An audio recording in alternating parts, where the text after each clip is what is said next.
Friends, there is a modern disease called boredom. Often I hear from people, I'm getting bored. I'm getting bored. I'm getting very much bored. And because they feel bored, they start really doing all kinds of nonsensical things to occupy themselves. They run to parties because they are bored. They run to a cinema because they are bored. They run to a restaurant because they are bored. And in the end, they come back nothing but tired and exhausted. So, what is the remedy of boredom? And why do we get bored?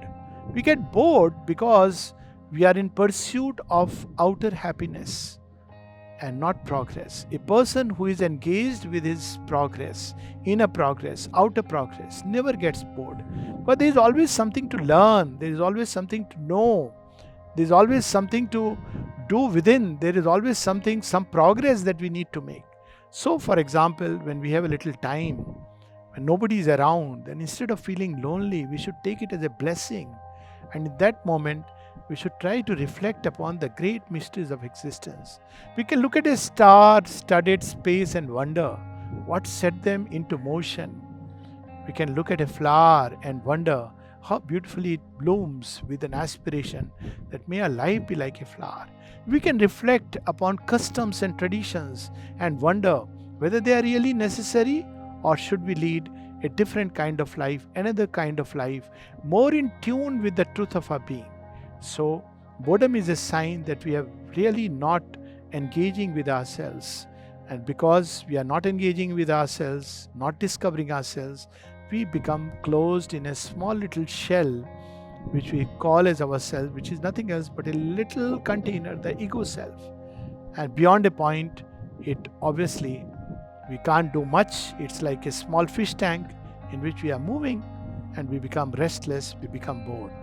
So don't be in the fish tank, plunge into the sea, the vastness of life, the vastness of creation, and contemplate it endlessly. Become vast, and one will never be bored and lonely.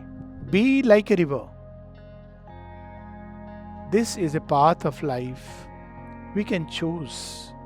So, what really is the river's journey? River knows, must remember its source. It must stay connected with the source. If a river is disconnected from the source, it stops after a while filling itself. Equally, it must know where it's going. So the river knows it's coming from the great mountains, which are the perennial source of the waters that flow through it. And it's going into the sea, and that completes its journey.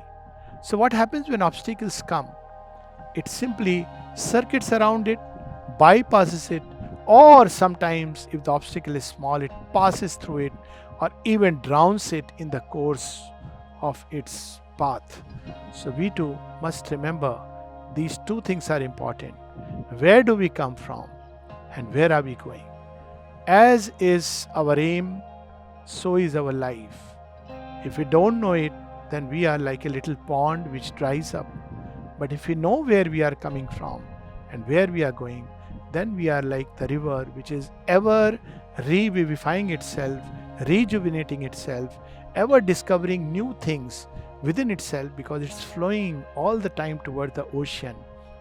And knowing its goal, nothing really can come in its way permanently. So be like a river. It's a beautiful lesson to flow with life, but knowing the goal and the origin. Many people speak about flowing, going with the flow, but it's not enough to go with the flow. One must know where are we flowing, and one must know where am I coming from. Answer these two questions and see the life will change.